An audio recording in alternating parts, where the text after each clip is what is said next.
ברוכים הבאים למפגש נוסף בסדרה חיים על המדף, פגישות עם סופרות ויוצרים בעקבות לוח השנה היהודי והישראלי. והיום אנחנו במפגש לקראת יום השואה עם המשוררת אגי משעול. שלום אגי. שלום בילה. ברוכה הבאה אלינו לבית אביחי בירושלים. אבל אני רוצה לפתוח את השיחה איתך במקום אחר, בזמן אחר. תגידי לי מהו המקום והזמן. אני אקרא את השורות שאת כתבת. אוקיי. ריח המבטחים של תפוחי האדמה הנאפים בסיר פלא, מעל תנור נפט עגול שאורו מרצד, על קירותיו של חדר יחיד, כשתנים ממררים בצחוק מסביב לבית. ריח היורה הבא באדמה, עם ריר חלזונות שכבר אספתי, דבוקים זה לזה בקופסת שימורים חלודה. וריח הפסקת 10 העולה מילקוט האור, מעורבב בריח העץ של קלמר ועפרונות, ספוגים בריח גויאבה וקליפות של קלמנטינה. ואת מחזירה אותי ממש לילדות שלי בגדרה, בת יחידה להורים ניצולי שואה, שנות ה-50, אנחנו מדברים על שנות ה-50. השיר הזה באמת מנסה לשחזר ריחות, כי ריחות זה החוש הקרוב ביותר לזיכרון שמיד מעלה. יש כאן 3 ריחות בשיר הזה. כשקראת את זה, חשבתי, זה מתחיל בריח המבטחים של תפוחי אדמה. כמו חוף מבטחים, יש גם ריח מבטחים, זה הריח של הבית, זה ריח המבטחים. ובאמת באנו לשיכון קטן בגדרה. מתי הגעתם? 1950, אני הייתי אז בת 4, ושיכון קטן בגדרה, שיכון פועלים. ואחד הדברים שאמא שלי הייתה עושה עם הפתיליה באמצע החדר, היה סיר פלא, והיו שמים שם תפוחי אדמה, והריח הזה של תפוחי האדמה הוא בשבילי ריח של בית. הונגרים בכלל אוכלים את המאכלים שנשמרים במרתף, זה כרוב, תפוחי אדמה ובצל. אז הריחות של הילדות זה הקלמר עץ הזה שהיו פותחים אותו ככה לצד, והריח של הקלמנטינות בילקוט, והחלזונות שהיינו אוספים בזה. אלה ריחות ילדות. מה שמדהים אותי בשיר הזה, זה שאין בו איזה פועל שמטה אל העבר. זאת אומרת, זה ממש הנכחה בהווה. אני ממש מרגישה שאני במקום הזה ובזמן הזה. אז אמרת שהגעתם לגדרה ב-1950, מאיפה? מטרנסילבניה, הצד ההונגרי של הטרנסילבניה. את נולדת אחרי המלחמה? אני נולדתי, הנאצים נכנסו להונגריה ב-1944, ההונגרים היו האחרונים כאילו להיכבש, ואני נולדתי בסוף 46, זאת אומרת, אמא שלי שחזרה מאושוויץ במשקל 43 קילו, התאוששה, ואני זאת שנולדתי מיד אחרי. זהו, ואז בין שנת 1950 הייתה השנה האחרונה שאפשר היה לצאת משם, כי אחר כך הקומוניזם נכנס ועד 1960 אי אפשר היה לעזוב את המקום. אז הם לקחו את ה-20 קילו שהיה מותר לקחת, באופן מוזר הם לקחו 20 קילו סמיכות פוך שלא יהיה להם קר כאן בישראל, ודרך נמל קונסטנצה הפליגו באונייה לארץ.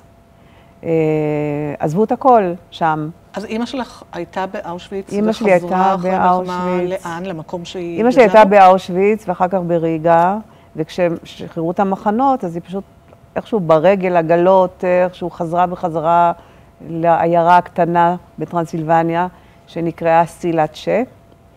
ואבי כבר היה שם, הוא היה במחנות עבודה, והוא חזר קודם. הוא תמיד מספר שהגיעה איזו עגלה, את יודעת, מהעגלות המזרח אירופיות האלה, עם הקרשים בצדדים וכמה זה. הגיעה עגלה, נעצרה ליד הבית, וזרקו משהו שנראה כמו, לא יודע, גופה או משהו, לא יודע, זאת הייתה אימא שלי. ולאט לאט היא התאוששה. ומתי ההורים שלך נישאו? 38. הם נישאו ב-38. כן. ולא היו יחד במלחמה. היא הייתה באושוויץ והוא היה באיזה מחנה עבודה? אני לא כל כך יודעת. זו שאלה קשה שאת שואלת אותי, אני בכלל לא יודעת הרבה. כי זאת הייתה משפחה מאלה שלא דיברו. ואותי גידלו להסתכל קדימה. אני הייתי התשובה הניצחת לכל מה שהם עברו. אני לא צריכה לדעת מה היה שם. אני צריכה רק להסתכל קדימה, להיות ישראלית, לעמוד מול הראי, להעביר את הרייש לרייש, ולהיות ילדה כמו כולם. ואני קצת בנאיביות וקצת בטמטום, שהיום אני כל כך באמת לא קולטת את זה אפילו, איך לא נדנדתי להם שיספרו לי דברים. אני לא יודעת באיזה מחנה הוא היה, שזה מוזר לי אפילו לשמוע מה שאני אומרת. אמא שלי, אני יודעת כי... אדון פריד מגדרה. אדון פריד מגדרה. אני מכירה אותו כי קראתי את הספר שלך ביקור בית. זה שיושב בסנדלים... עם גרביים. בסוגריים את כותבת, עם גרביים. תמיד אני שמה לב במיוחד למה שכותבת בסוגריים. זה נורא חשוב תמיד הסוגריים. תקשיבי, אין קוראת כמוך, כי מה שאת אמרת עכשיו זה לא... זה משהו שאני... אף פעם לא אמרתי את זה, אבל את צודקת. הדברים החשובים באמת... מרוב שהם זועקים. ברגע שאת אומרת, עם גרביים שם, זה עולם ומלואו של איזה חוסר תואם. אבל מצד שני, זה... משהו אירופאי מאוד. זקיפות קומה, גם כאן פריד מגדרה מדבר, שהוא יושב בחנות האופניים שלו, נכון? ככה, כאן פריד מגדרה מדבר. אז את לא יודעת באיזה מחנה עבודה הוא היה, ואין לך את מי לשאול. אין לי את מי לשאול, וגם עם הזמן, באמת, אני גדלתי כאילו לא מתעניינת. זאת אומרת, האמנתי להם כילדה. שאוקיי, אני עכשיו בישראל, אני ישראלית, זהו. את יודעת, אגי, אני ואנחנו, כן, מי שנמצא איתנו כאן היום, הם רבים ורבות וטובים וטובות, קוראים את השירים שלך הרבה שנים. ועד לא מכבר לא הייתי חושבת שאת תהיה האורחת שלנו לשיחה על יום השואה. את כל כך לא מתקשרת באופן מיידי לזה. אני זוכרת שכמה שבועות לפני הקורונה, קראתי בעיתון רשימה, זה היה בעיתון הארץ אני חושבת, רשימה שלך שהדהימה אותי, רכבת בגרמניה, שאולי תביא לנו משהו ממנה עכשיו. אוקיי. שפתחה בפני עולם, שאולי ידעתי שאת קשורה אליו באיזשהו אופן, אבל לא באופן הזה. אז חשבתי שאולי הקריאה שלך נתחיל בזה. אני אשמח. תראי, אני הוזמנתי לפסטיבל שירה בקלן, בגרמניה. ובאתי לשם עם שתי מזוודות, זה היה ביקור די ארוך, ועליתי לרכבת, ואני לא קוראת גרמנית, אז אני עליתי בטעות כנראה לקרון שצריך להזמין מקום מראש, והתיישבתי כי הקרון היה ריק לגמרי, ובכלל להיות מוקפת, להיות אפופה בגרמנית, זה לא היה פשוט בשבילי. ואז הגיע איזה כרטיסן כזה, מאוד, יודעת, עם המדים, עם העניבה, עם הזה, ופשוט פקד עליי לקום, וזה לא המקום שלי, וללכת למקום אחר. אני אומרת לו, תשמע, אבל הקרון ריק. impossible, הוא אומר לי, וזה, והוא דחף אותי מקרון לקרון, נגררת, אני עם אישה מבוגרת, עם שתי המזוודות, וכל הנופים בחלון, התחלתי לבכות, כי הייתי פתאום אימא שלי ברכבת, עם הפקודות האלה. זה היה נורא קשה, ממש נורא קשה. היה שם, בסוף נעמדתי, לא התיישבתי בשום מקום, פשוט עמדתי ליד דלפק של קפה, של קרון של כיבוד. והיה שם, מי שעקב אחריי כל הזמן היה מלצר הודי. ונהייתה בינינו איזה ברית של מקופחים. ראיתי שהוא מסתכל עליי במין חמלה כזאת, ומושיט לי קפה בכוס חרסינה לבנה עם תחתית, עם מפית, ואומר לי, on the house, קחי, כאילו, כמו איזה מין נחמה כזאת, מה שהביא אותי, killing me softly, לבכות עוד יותר, ועמדתי עם פניי לחלון, ושתיתי ליעלתי, כמו שביאליק אומר, ליעלתי את הקפה הזה, והסתכלתי על הנופים שחולפים, וחשבתי על אימא שלי ברכבות. זה הייתה חוויה על חוויה, את יודעת, כאילו, גם שלי וגם של אימא שלי. והייתי בדרכי לפסטיבל השירה, כי פסטיבל השירה זה המשפחה שלי, זה משוררים מכל העולם, וזה היה נסיעה קשה. אני לא כותבת הרבה פרוזה. זהו, פתאום בקעה פרוזה, כן, שסיפרה את הסיפור. כן, כן. בעצם לא סיפרת אותו כסיפור עד אז. את אומרת בסוף הדברים, רוך מצליף לפעמים יותר מכל מהלומה. ההדף שלו פרץ בי את הסכר, ועוד לפני שהבנתי מה עובר עליי, נשטפו פניי בדמעות. המשפט הקטן הזה, הטון הרך, החמלה, הפעילו את הטראומה יד שנייה שבי. טראומה שלא אני עצמי עברתי. טראומה יד שנייה. מה זאת טראומה יד שנייה? הטראומה של אמא שלי נכנסה בברידים שלי. הרגשתי את אמא שלי, הייתי אמא שלי. כשאת מספרת על זה שהוא הגיש לך קפה עם מפית התחרה בתוך הספל, אני פשוט חושבת על הכפילות של הבית ברחוב רמז בגדרה. גם שם הגישו קפה עם מפיות תחרה. זה גם מדריך להכר את הבית, התיאורים שלך. לא, אני קוראת את זה לא רק בגלל דור שני לשואה, טראומה מיד שנייה, אלא גם בשביל לדעת איך עורכים שולחן. כן, הייתה איזו כפילות בבית. תראי, האירופאיות שלהם לא עברה להם כשהם הגיעו לאסיה, מה שנקרא. אבא שלי המשיך ללכת עם העניבה, ובסנדלים, כמו שאת אומרת, היה גם גרביים, ואימא שלי, היו לה את כלי הפורצלן, והיה לה איזה קערת קריסטל שהייתה עושה ככה פינג, זה היה הנכס הכי יקר שלה, קערת הקריסטל הזאת. דברים כאלה, את יודעת, שהם מאוד אירופאיים. אז תכף נבקר בבית ברחוב רמז. אני רק רוצה לומר שאני זוכרת גם מהסיפור הזה שלך על רכבת בגרמניה, את הגעגוע פתאומי שפוקד אותך לרכבת שבה את נוסעת מכפר מרדכי, מקום מגורייך מהדרום, אל תל אביב. כן, זה נראה לי פתאום גן עדן. את יודעת, החיילים עם הרגליים על הכיסא, הצפיפות, הבנות עם האוזניות, והנשים שצועקות וחושבות שאף אחד לא שומע אותם, ענייני משרד. בקיצור, כל הדברים שכל כך מעצבנים, את יודעת, המרחב הציבורי השוקק הזה, פתאום התגעגעתי לזה ברכבת הגרמנית הזאת, שהכל היה כל כך אלסין אורדונג כזה, הכל היה, כל אחד ישב בשקט והמעילים היו תלויים במקום, והכל היה כל כך מסודר ושקט ומדויק. פתאום אמרתי לעצמי, וואלה, הרכבת שלנו מיבנה לתל אביב, עם כל הרעש והמהומה והצעקות והכל, פתאום זה הבית.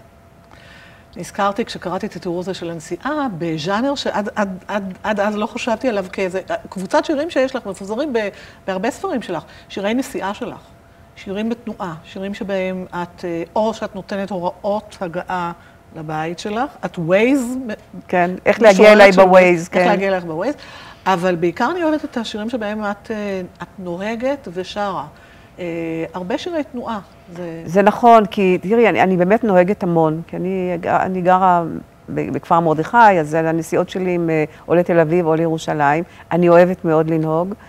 כמו שאמרת, המכוניות שלי משתנות אחת לכמה שנים. כמו שאת אומרת, הזן של הכלבים, של בעלי החיים, יש גם את היונדאי של השנה הזאת, של הכביש הזה.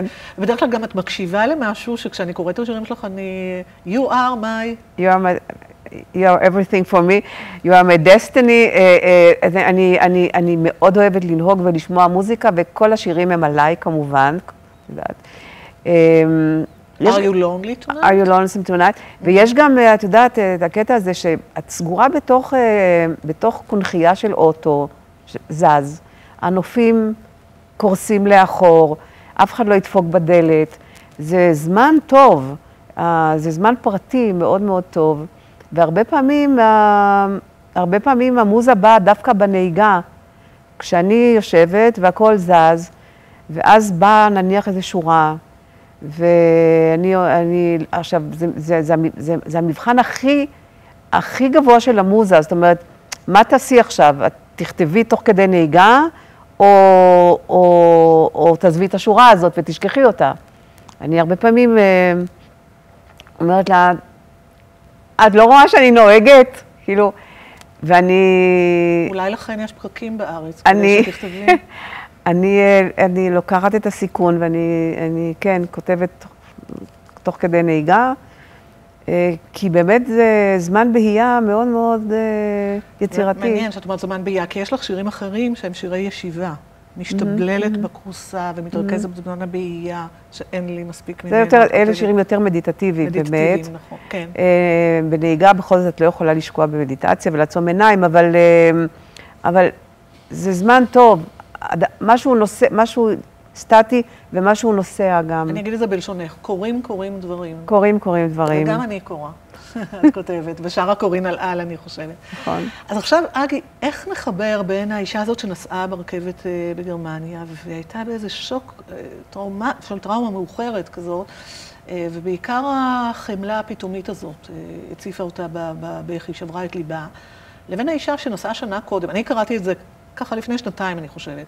ואני זוכרת ששנה קודם קיבלת, אני חושבת, את אחד מפרסי השירה הכי חשובים בעולם היום, פרס זביגנייב הרברט. קיבלת אותו בפולין, אבל זה לא פרס פולני, זה פרס בינלאומי. זה פרס בינלאומי, כן. אז מה שאני רוצה לשמוע ממך ככה, כמו שאת אומרת, בביקור בית, הגיע הזמן לחזור הביתה פנים. אני רוצה לשמוע מבפנים, לא מה שקראתי בעיתון, על שתי הפאזות האלה שלך, על המשוררת שעומדת שם ומקבלת את הפרס, מלכת ורשה.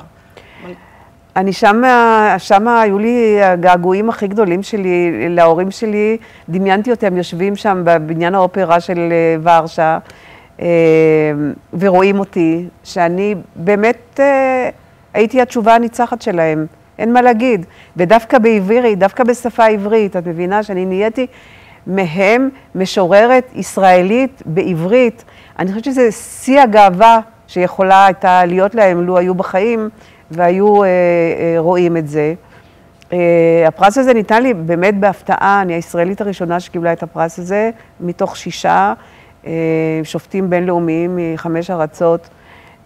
הוא נערך בפולין, כי זביגנייב הרברט הוא אחד המשוררים הגדולים הפולנים, וזה נערך, את יודעת, סביבו ודרך הבית שלו והארכיון שלו וכו'. לשם זאת הייתה חוויה אחרת לגמרי מאשר לגרמניה. כי לשם באתי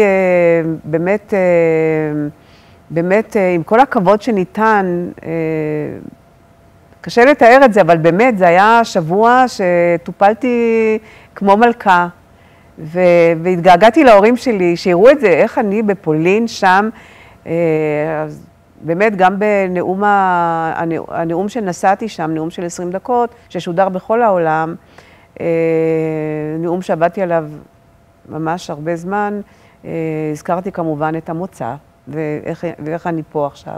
התייחסתי לנושאים האלה, אבל החוויה שם הייתה חוויה טובה. אז בואי נעשה לאמא שלך נחת, ונזמין אותה לטקס הזה. אוקיי. ונזמין את אמא שלך הנה. כשאמא שלך, אני לא זוכרת במשך השנים שקראתי שירים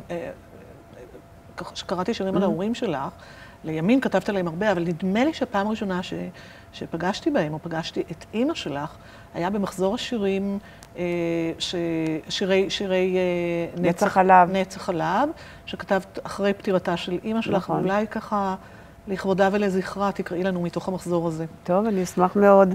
עד אז לא כתבת על ההורים. לא, אני כתבתי עליהם רק אחרי מותם. כן. הספר הזה, נרות נצח חלב, הוא גם בנוי בצורה של מצבה. זה ציור של נעמי סמילנסקי.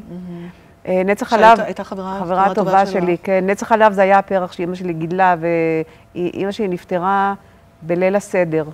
אנחנו עכשיו קרובים לשם, וכל הפרחים האלה עלו כמו נרות נשמה. אז טוב, אני אקרא... וכתבת את זה ככה סמוך לפטירתה? אמא שלי הייתה מאושפזת חודש שלם בבית חולים הרצפלד בגדרה. אלה שירים שנכתבו ב40 יום שליוויתי אותה אל מותה. הם היו פרגמנטים בהתחלה, וזה 40 יום, הדבר הזה. אני אקרא אולי את השיר שכתבתי במשרד הפנים, אחרי שהיא כבר מתה, ובאתי למשרד הפנים לקבל תעודת פטירה.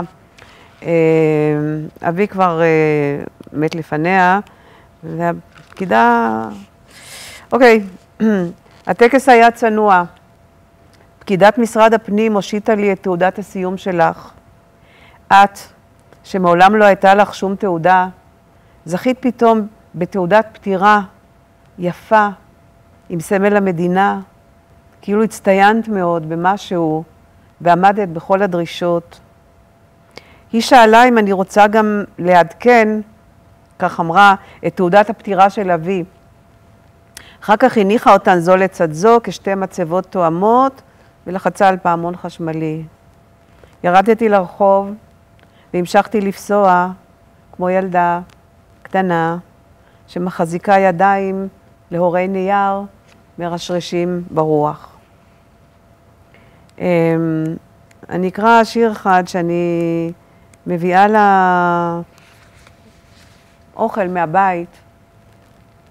כל בוקר אני מביאה לך מהבית סנדוויצ'ים קטנים יפים, שיהיה לך מילים יפות של לחם לפייס את מר מוות, שיבולת שועל, חיטה נבוטה, פומפרניק אני מביאה לך, לחם 7 הדגנים, רק תאכלי, לחם חי נגד המוות, לחם מלא נגד הריק. מרגש לשמוע. את יודעת שכשקראתי את הספר הזה, אני חושבת שהתוודעתי לראשונה לרקע הזה של השואה, בשיר שלך על סיבוב קסטינה. כן. רק שם בעצם זה בקע, והספר הזה ראה אור בתחילת שנות ה-2000, נכון? כן. תראי, צומת קסטינה, אני הרבה שנים, 20 שנה, הייתי מורה בתיכון ברטוביה.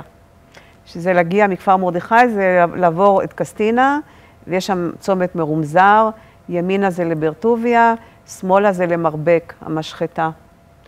ואחד הדברים הקשים לי עד היום, כשאני נוהגת, זה כשלידי עוברת משאית עם פרות, עם מספרים, למשחטה של מרבק. פרות מהעיניים הגדולות, והמשאיות האלה חולפות בכביש, ואף אחד לא רואה מה שאני רואה שם, כי אני רואה את הרכבות עם האנשים, עם המספרים, ובצומת הקסטינה יש רמזור, שכמו מנגלה, מחלק ימינה ושמאלה. אז יצא לי, השיר הזה, כתבתי אותו כשהגעתי לרמזור, והיה רמזור אדום. זה היה חתיכת משפט. בצומת קסטינה יש רמזור שמחלק פסיק, כמו מנגלה, פסיק, ימינה ושמאלה. כן. אני חושבת על העולם הציורי שיש לך בפנים. כן. ככה. אז היה רמזור אדום, והמשאית הייתה ממש לידי, ואי אפשר היה להימלט מזה. בצומת קסטינה, את ניבטת אליי פתאום מעיני הפרות הדחוסות במשאית של מרבק. ליבי המבוהל משנן את המספרים הצרובים על גבן, רותח האדום ברמזור, ועיניי אל האור הצהוב הממיין לימין או לשמאל, לחיים או למוות. תראי, עלה השם מנגלה, באופן אירוני, הוא זה שהציל את אמא שלי, עד כמה שזה נשמע מוזר, כשהיא עמדה בתור לסלקציה, וזה אחד משלושת הסיפורים שאני יודעת, היא הייתה אישה צעירה, והיא באה לשם, עמדה בתור עם חברה שלה, וחברה החולה נזרקה למוות. אמא שלי רצה אחריה, כי רצתה להיות איתה, מנגלה תפס אותה, זרק אותה לצד השני ואמר, Du bleibst hier, ונתן לה חיים. מדהים, זאת אומרת, הוא גזר עליה חיים. כן, בעצם. כן. ממש מדהים. שבר לה את כל השיניים, אבל העיף אותה לצד של החיים. זה אחד משלושה סיפורים, מה הם שניים האחרים שאת יודעת? אחד קשור לשיר שכתבתי בביקור בית על אחותי שעלתה השמיימה, אני יודעת רק 2 דברים, את שמה ואת חיי תחתיה. אז אולי נפתח את ביקור בית עכשיו. בסדר? אוקיי. אני נדהמתי עם הסיבוב קסטינה. את ידעת את הסיפור, אבל הקוראים שלך שלחו איתך כל כך הרבה שנים, את כותבת מתחילת שנות ה-70. בעצם לא שמעו על הסיפור הזה, היית בתודעה של...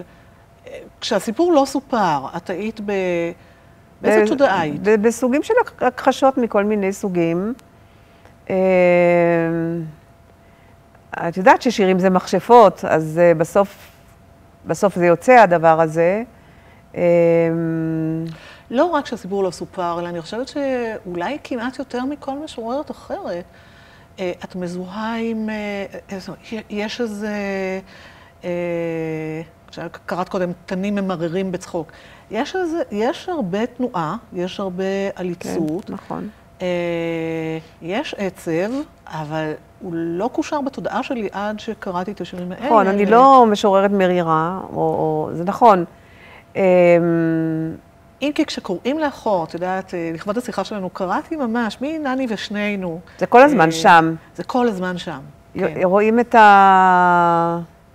את האפר מתחת לתחרה. את האפר מתחת לתחרה. אני מסתכלת בנני ושנינו.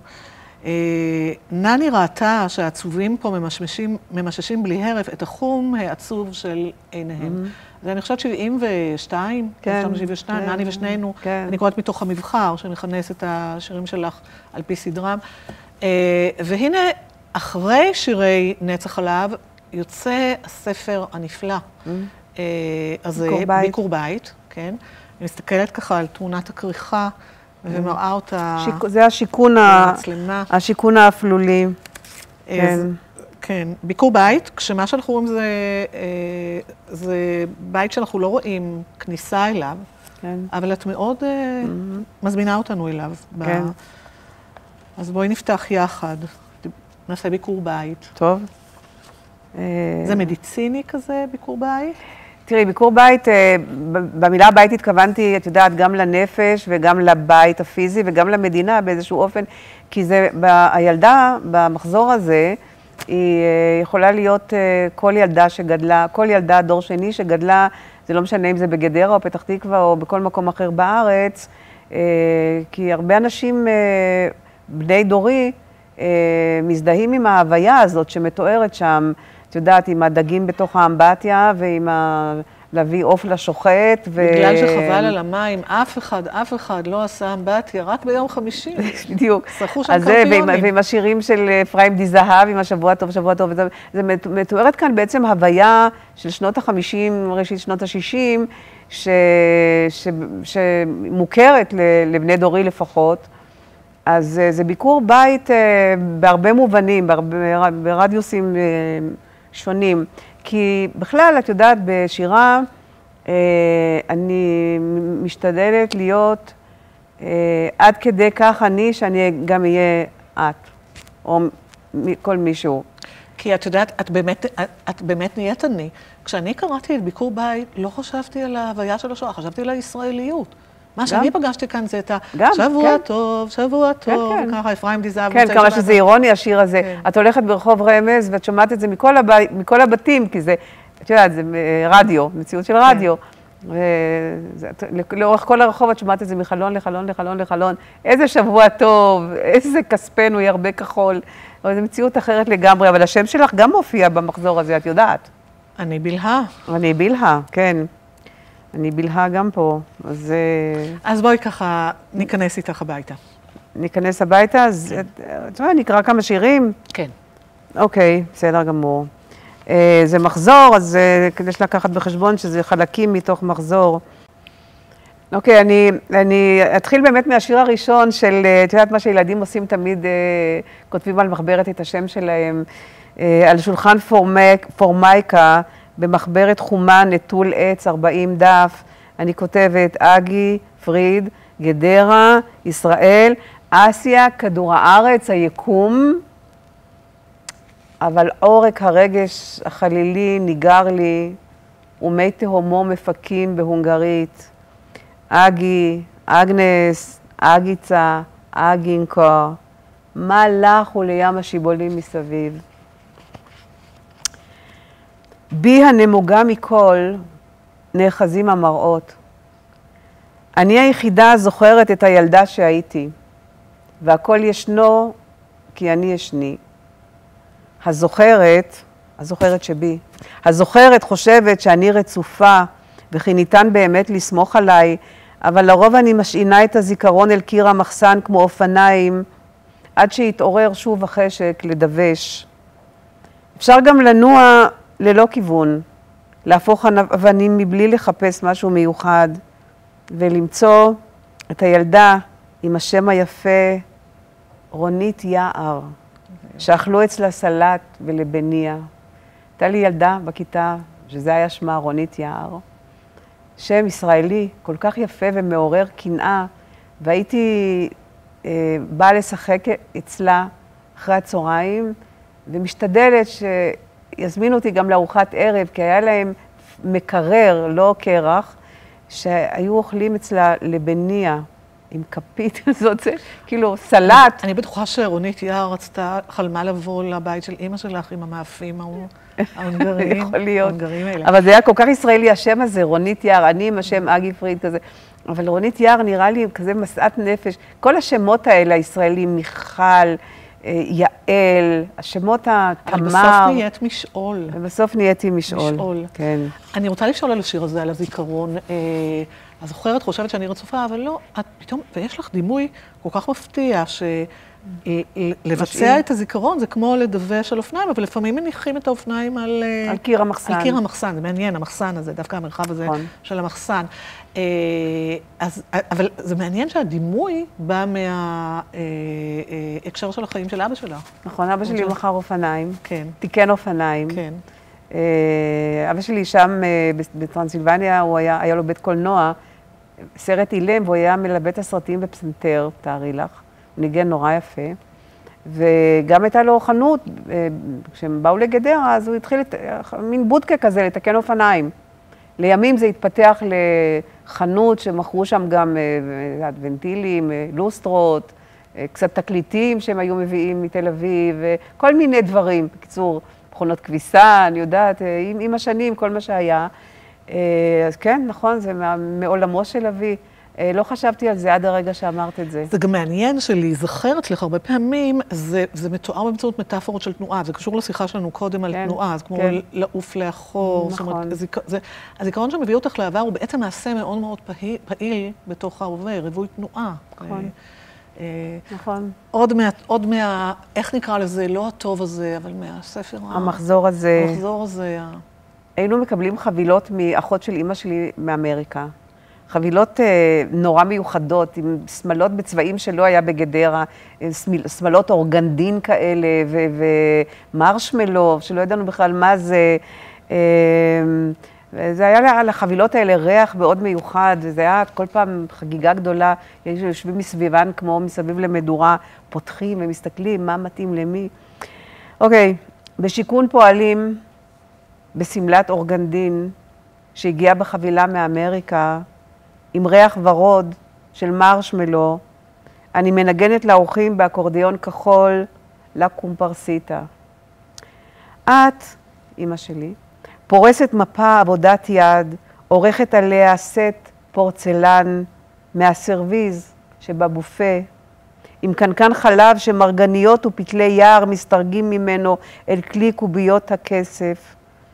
ואז מרימה עינייך עם כפית ביד ושואלת, תה או קפה? ומיד נחלק העולם לשניים. כן, עד היום יש לי את האקורדיון הזה, אני מנגנת את האקורדיון, וזה היה הקטע של ההורים שלי, אגי, אולי תשאירי לאורחים. זה כלי מאוד משמח. אולי, זה כלי נהדר. אי אפשר לשבור בו את הלב. עם אקורדיון, ועוד איך לשבור את הלב. כן. אבל זה שברון לב. המורה שלי לאקורדיון מנגן, ואני יושבת ובוכה, וזה השיעור. אבל זה בדיוק שברון הלב של השירה שלך בעיניי. זאת אומרת, יש לך... השמח והזה. השמח וגם הרי שירי התוגה שלך שאספתי במשך השנים, יש בהם איזה, בכל זאת יש בהם משהו. זאת אומרת, הפיצול הזה בין שמח לעצוב הוא לא קל. נכון. במיוחד כשהוא מהול בתוך ההומור, הבלתי נכון, רגיל שלך. נכון, וזה באמת צירוף של הבייץ או של הליצן הצוחק. כן, תנים ממררים בצחוק. לא, אבל יש את הדבר הזה שההורים היו אוהבים להציג אותי לראווה. אגיצה, תנגני משהו לאורחים, תשירי משהו לאורחים. גם כמשוררת, עד היום אני שרה לאורחים. זאת אומרת, זה מין, את יודעת, כן, זה מין הוויה כזאת. אני אקרא את השיר על הלאגר. לאגר זה מילה שהסתובבה בבית. לא הבנתי את משמעותה. לאגר זה מחנה עבודה. והמילה הסתובבה בבית, בלי להבין מה זה. אתם חושבים שאני כבר ישנה, אבל החדר הסודי שלי היה מתחת לשמיכה, כי כל מה שהיה לנו זה חדר אחד, של שיכון. ובתוך החדר האחד הזה, חיו הוריי ואורחיהם, והרמי שהם שיחקו כל יום שישי בערב היה רמי, ואני הייתי על הקורסה הנפתחת. אתם חושבים שאני כבר ישנה, אבל מהחדר הסודי אני שומעת את הרמי מההול. בין השתיקות ומשק הקלפים, אתם שוב מדברים על הלאגר, על אלה שהיו בלאגר, על אלה שלא היו בלאגר, על אלה שחזרו מהלאגר, שמדברים על אלה שלא חזרו מהלאגר. מילה הזאת, לאגר, כן? אלה שהיו בלאגר ואלה שלא היו בלאגר, אלה שרוצים תה ואלה שרוצים קפה. כן. עכשיו, בשיר שאחרי זה, זה שיר ערש שהייתי ממציאה לעצמי, כאילו אני לא קשורה לסיפור הזה שלהם. אני בכלל מסיפור אחר. נולדתי מהים. והייתי לפעמים מזמרת את זה לעצמי. שיר ערש, רחוק בשמיים שתים על ענן, אמא נוגה ואב ליצן, אבל אני לא משם, זאת לא אני, אותי תמורת ברווז קנו מצועני, ואולי בקעתי מכרובית, או נשרתי ממקור של חסידה, לעולם לא ידע, לעולם לא ידע. את מבינה? גם בבדיחה היו אומרים לי הרבה פעמים, קנינו אותך מצועני, שילמנו, נתנו ברווזים. והיה לי נוח כאילו להגיד, אוקיי, הם אלה עם הלאגר שם, אבל אני לא, אני מדברת עם רייש, הם מדברים עם רייש, הם משהו אחר. כמה טיפשה הייתי, כמה תמימה הייתי, כמה אני אוכלת את עצמי היום על הנאיביות הזאת ועל האמון שנתתי בהם שככה צריך להיות עכשיו, לא להסתכל לאחור. תראי. בצד שמאל של ממש משמאל השיר הזה. על אחותי. כן. על אחותי שעלתה בעשן, השמיימה, אני יודעת רק שני דברים, את שמה ואת חיי תחתיה. אני אגיד לך על זה משהו. תראי, אני עד גיל הנעורים בכלל לא ידעתי שהייתה להם ילדה לפניי. ואימא שלי, כל פעם הייתה לה איזו גרסה אחרת, שהיא מתה בלידה, פעם היא אמרה שהיא הייתה חולה ומתה בגיל שנה, כל פעם היה לה סיפור אחר. לפני כמה שנים, בידיעות אחרונות ביום השואה, את יודעת, מפרסמים שירים שקשורים לנושא, השיר הזה היה שם על אחד העמודים, ומתקשרת אליי בדודה מבוגרת יותר ממני, אריקה שחיה בחיפה, ואומרת לי, אגיצה, השיר הזה כל כך ריגש אותי ובכיתי, ודיברנו קצת על הדבר הזה, שאמרתי לה, תראי, אני לא באמת יודעת מה קרה לאחות הזאת. אני יודעת שקראו לה ז'וז'י, זה כל מה שאני יודעת. אז היא אמרה לי, תגידי, מה, את לא יודעת? קראו לה בשם בבית? כשדיברתם עליה, קראתם לה בשמה? מי דיבר עליה? אף אחד לא דיבר עליה. אז איך את יודעת את שמה? כי פעם אמא שלי סיפרה לי, אז שאמרה לי שהיא מתה בלידה, סיפרה לי שהייתה עוד ילדה, וזה היה השם שלה. וכל פעם הייתה לה גרסה אחרת, מה קרה לילדה. אז בדודה שלי אומרת, אז תראי, אני יודעת מה קרה לה, זה מה שמסתובב אצלנו במשפחה. היא בדודה, אמא שלה ואמא שלי אחיות. אני לא יודעת מה קרה, אז היא אומרת לי, תראי, כשקראו להם לרכבת בסילאצ'ה, הייתה לה תינוקת. היא לא ידעה שהיא תלך להרבה זמן, היא חשבה שיקחו אותה, יחזירו אותה. היא נתנה את התינוקת לשכנים, ושהסכימו לשמור על הילדה עד שהיא תחזור. אבל עבר זמן, עברו חודשים, והיא לא חזרה. עכשיו, כשהיא חזרה מהמחנה, הילדה כבר לא הייתה שם, הם פחדו, גויים. האמת היא שעד היום אני לא יודעת מה היה שם, אבל אני מאמינה לה בדודה שלי, ששמעה את זה מאמא שלה, מאחות של אמא שלי. זה סיפור לוט בערפל. עכשיו, אני לא פתחתי את הנושא הזה בכלל, ופה אני מגיעה לשם של ארבילה, שבאתי לראשונה בחיי לפסיכולוגית, בגלל איזה עניין אחר, שלא קשור לשואה. ובפגישה הראשונה, שהיא ככה מראיינת, מי את, מה את, אז אני אמרתי לה, הורים ניצולי שואה, אני אומרת לה, אבל זה כבר היה מזמן, אני אומרת לה, הנה, החיוך שאת מחייכת, זה היה החיוך שעלה על פניה, והיא פתחה את הנושא הזה, על זה שאני כאילו, אני חיי תחתיה של האחות ההיא, ובדרך הביתה ממנה, והיא בכרמי יוסף, וזו ירידה כזאת, יפה כזאת וזה, ואני יושבת באוטו, אפרופו שירי נסיעה, ואני דומעת, ואני דומעת ושומעת את עצמי אומרת, כמו איזה מנטרה, פעם אחרי פעם, בלי להבין מה אני אומרת, אני בלהה, נולדתי מגומת החן של המוות. לעולם לא אפתח למשוגעת. בדיוק. בלב אני יכולה לגעת, רק מבעד לכאבן של החיות. אני בלהה, נולדתי מגומת החן של המוות. ככה אומרת את זה. המשפט הזה, נולדתי מגומת החן של המוות, תודי שזה משפט, לא יודעת, הוא נאמר בתוכי לפני שחשבתי עליו, אבל באמת מכל המוות הזה, כמו שרואים עכשיו ביער ירושלים, אחרי כל השריפה, פתאום רקפת, כלנית, את יודעת, מגומת, כאילו למוות יש איזה גומת חן, כן? אז זה בעצם הבית הזה, שעכשיו דקלמתי לך אותו, התחיל את כל המחזור ביקור בית. הוא היה מפתח, הוא היה הדלת לכל המחזור הזה, ואז הבנתי גם לעולם לא אפתח למשוגעת, כמו שאימהות הרבה פעמים אומרות לילדות, תסגרי, אל תתני לשום משוגעת להיכנס. אני לא יודעת אם המשפט הזה, לפתוח למשוגעת, היה למשוגעת שבתוכי, לא לתת לה לצאת. היא קצת נמצאת בשירים הראשונים נכון, המשוגעת הזאת. נכון, צודקת. ממש בנני בספרים שכתבתי בלי הכרה בגיל צעיר. בגיל צעיר, וגם עוד לא כל כך קראו אותך. נכון. אז המשוגעת כבר... מלינה, המשוגעת הזאת שעומדת ומדברת. אז היא עשתה את שלה שם, ואחר כך... ממש ככה. אחר כך המשוגעת הפכה לטווס, אני חושבת. נכון? תשמעי, אני באמת רוצה להגיד לך, בילה, שאין הרבה קוראים כמוך לעומק. באמת, בכל שיחה שלי איתך, אני לומדת, באמת. את רואה דברים לעומק, את קוראת דברים לעומק, וזה די נדיר היום בעולם המהיר הזה. אגי, בואי נחזור לשיר המדהים. את יודעת, חשבתי על הבלהה, זו שורה שהעסיקה אותי.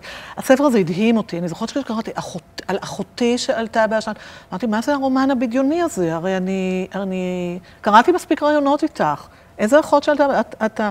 כי באמת אחד הסיפורים היה שהיא הלכה עם אמא שלי לקרמטוריום, כאילו, את יודעת, או שלקחו אותה, זאת אומרת שיכול להיות שיש לך אחות. יכול להיות. שיש לך אחות. זה הבדיחה, שיש לך אחות. כן. כן. ויכול להיות שהבלהה היא בלהה? ללא ספק. מילה שמופיעה. ללא ספק שכשחזרתי הביתה וכתבתי את השורות האלה, כי נורא התפלאתי, מה זה אני בלהה, אני אגי, את בלהה, אני אגי. וכשכתבתי את זה, בית למד היי, אמרתי, ברור, זה הבלהה. חלום בלהות. לגמרי. כותבת על חלומות. אבל את יודעת, אני חושבת עכשיו שהביטוי גומת חן של המוות, הוא איזה ריכוז ציורי, אבל מדויק של איזו הוויה בתוך השירים שלכם מלאי חן. אין הרבה חן. השירה העברית מוצאת חן בעיניי, אבל לא תמיד חן, זה האפיון שלה. והיכולת שלך ליצור איזה גומת חן של המוות, הגומה היא גם באה מאיזה עולם חקלאי. ככה, זה יומן מצע של מה שצומח. נכון, מה שקראו פעם צלחות מסביב לעץ, זה מילים שהולכות רק מסוג חקלאים, להדור את הצלחת, כן. אז אם אמרנו קודם, שאם הצעתי שאולי המשוגעת הפכה לטווס, בואי, והחיות היו איתנו בתוך השיחה, כי איכשהו, פתאום עכשיו הבנתי בשיחה שלנו שהחי צומח דומם שלך, הקרבה הזאת שלך לחיות, או הרגישות שלך. לחיים של החיות, היא קשורה לעולם שאנחנו מדברים עליו. היא נובעת הישר משם, כי אם באמת, אני בן אדם מאוד נורמלי, אבל אם יש לי שריטה, זה בעלי חיים וצער בעלי חיים, אני גם פעילה באנונימוס ובצער בעלי חיים, אז הרגישות שלי הגדולה עשתה הסחה באמת לכיוון של... שסיפרתי לך קודם על הפרות למשל, אני חלק משגר. אבל זה מעניין שאת כותבת הרבה על טווסים, והטווסים לא שייכים לסיפור הזה. טווסים לא שייכים לסיפור הזה, הטווסים שייכים לכפר מרדכי, שיש שם הרבה טווסים, אבל גם בשיר שלי, הטווס, שהיה בבחינת הבגרות, ושואלים אותי, יש שם את הטווס הזה, שהוא נורא יפה מבחוץ, אבל יש לו את היבבה מבפנים, בואי, תשמיעי לנו את היבבה שלו. אוקיי. של הטווס. במו יופיו אנחנו יודעים. זה שהעדיף את היופי על פני המעוף. נכון, כי הוא באמת לא יכול לעוף כל כך גבוה, הוא מאוד פגיע. כן, מעוף זה דבר שאת כותבת עליו הרבה, מה יפו במעופי נוצותיי. תראו איך הוא פוסע, היהיר, המרהיב הזה, שהעדיף את היופי על פני המעוף, איך הוא מתקרב לאט במיטב כזבו, זנבו הפרוס מאבשש ומרטיט את מניפת העיניים, ומאה רקדניות פלמנגו מתגרות פתאום מכפליה בעיני מנדלה סגולות.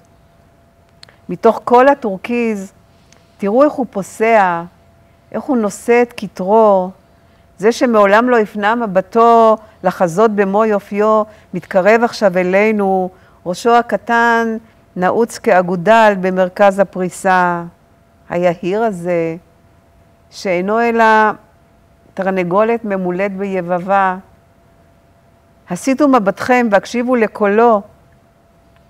משהו ספק חתול, ספק אוח, מסגיר את הצער שבלב היופי, את עוף החולין שמתחת לנוצות. כן. הסיטו מבטכם ממנו, כשהמשחק שלו זה הנראות שלו. עכשיו, הטווס באמת, יש לו קול שהוא הכי אוקסימורוני למראה שלו. הוא עושה... זהו. חושבת על זה אומץ שלך לעשות טווס. באמת? כן, יותר נוח לעשות איך עושה כלב ואיך עושה חתול. איך עושה טווס, כן? חכי על איך עושה צו, אבל לא ניכנס לזה. כן.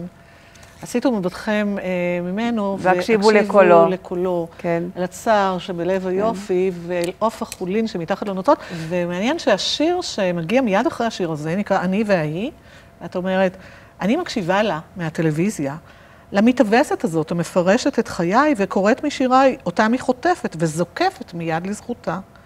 ישובה לה שם בבגדיה הטובים שקניתי לה להבדילה ממני, מתאמצת למצוא חן בעיניי.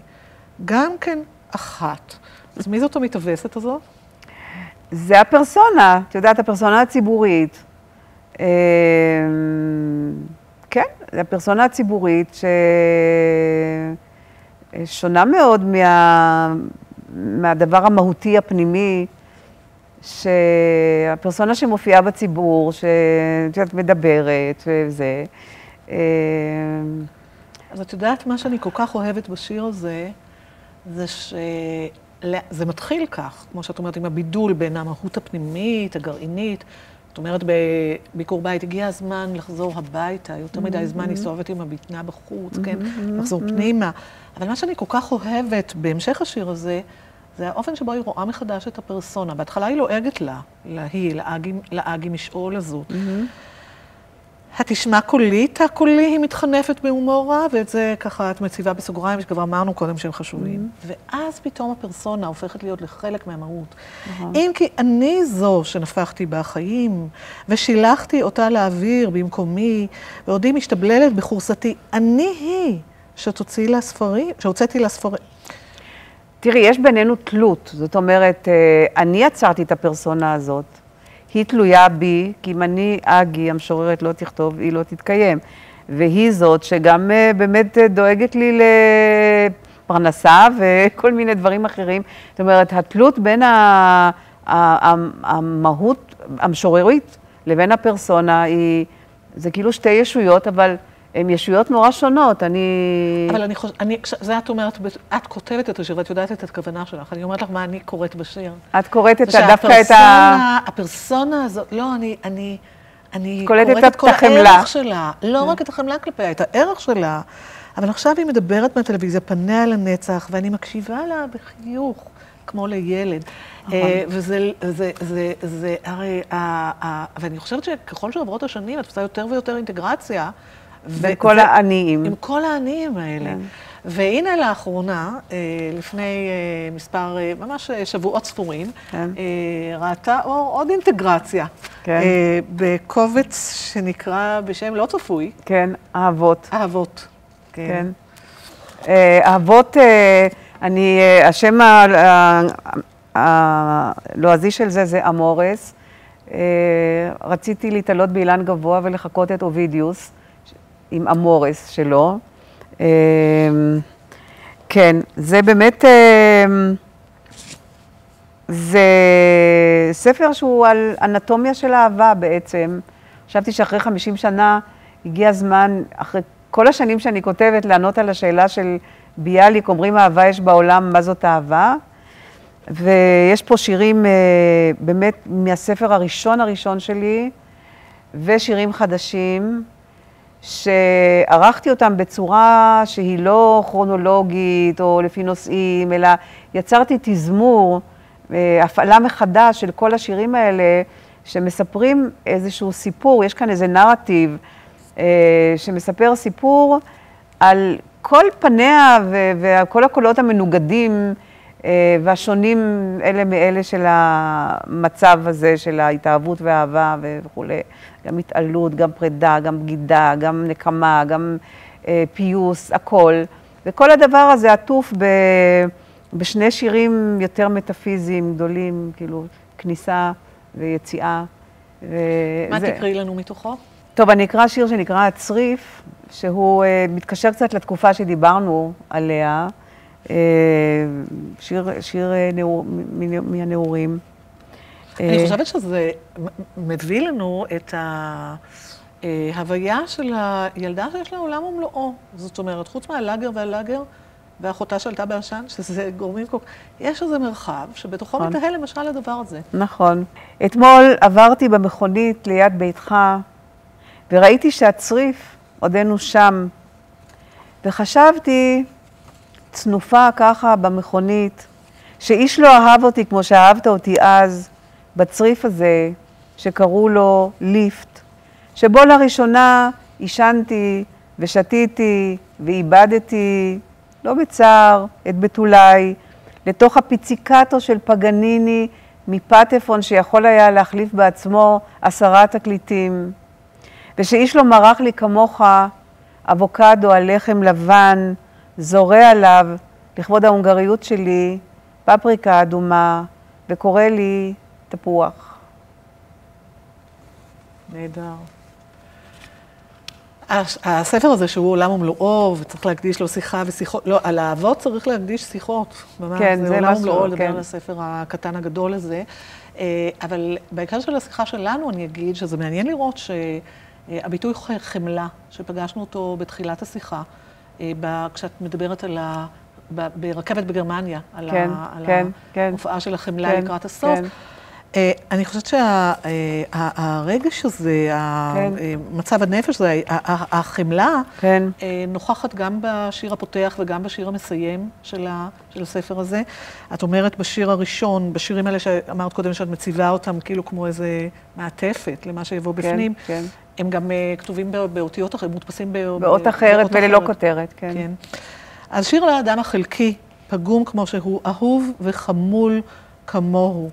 כן, החמלה מופיעה ממש בהתחלה, והיא שבה ומופיעה בשיר המסיים, והחמלה, השורות המסיימות את הנשימה החמימה הנושבת ביקום, ומרככת את בשרנו הבהול תמיד קדימה, כשמשהו מחרך הראייה שכבר נפער בנו, משהו משם תמיד רואה, רחום על היותנו אנשים, חנון על השכמות שכה מתגעגעות למעוף.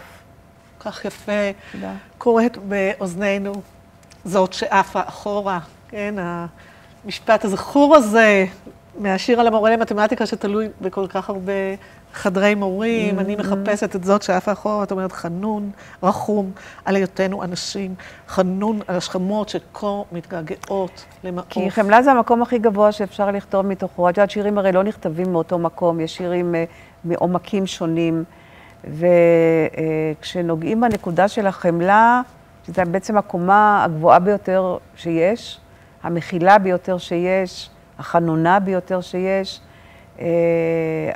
השירים שנכתבים משם. אבל האהבות שאת מדברת עליהם באהבות, הם לא תמיד מרחבים שהחמלה מצויה בהם. ברור. זה השיר עם החמלה זה השיר הסוגר, שבעצם בא להגיד שבעצם אנחנו כבני אדם חווינו גם את כל הנחס שיש בתוך האהבה, את כל הבגידות והקנאה והנקמה והרכושנות והפיוס וכל התיק הזה, אוקיי? עם הכל אנחנו, אולי בגלל זה אפילו, בגלל היותנו אנשים, אנחנו חמולים. בראשית הקורונה יצא הספר שלך כפל. נכון. והספר הזה עזר לי לעבור ימים קשים. בגלל שהזכרתי לעצמי שוב ושוב במילים שלך, שלא כל... תרדמה נופלת. נכון. בואי תקראי לנו את ה... כן, זה שיר שכזה שמיקמתי אותו על עטיפה האחורית של הספר, כי היה לי חשוב לסיים את זה בשיר נחמה, בעיקר בתקופות הקשות האלה, שכל אחד צריך להיות בקתה בקצה יער למי שהוא יכול. השיר נקרא בקתה בקצה יער. לא כל תרדמה נופלת, לא כל ערב יורד, ולא כל זקנה קופצת. יש המנמנמים כאפונים בתרמיליהם הירוקים, או שרועים שלווים על ענני מרשמלו. לא כל מלאך הוא נורא, לא כל תפוח מורעל, ולא כל מבט נעוץ. יש האוספים אותנו מהעיבוד אליו הלכנו, ומאירים לנו בקתה בקצה יער. יש האוספים אותנו מהעיבוד אליו הלכנו, ואני מרגישה שהספרים שלך אוספים אותנו מהעיבוד אליו הלכנו. תודה גדולה, אגי משעול. תודה לאנשי בית אביחי, תודה לדוקטור דיוויד רוזנסון, מנהל הבית, לעמיחי חסון, המנהל האומנותי של הסדרה שלנו, לצוות ההפקה בראשות אייל לויט, לכל האנשים הטובים שאיתנו, שאוספים אותנו מהעיבוד אשר אליו אנחנו הולכים לפעמים. תודה רבה, אגי. תודה, בילהר.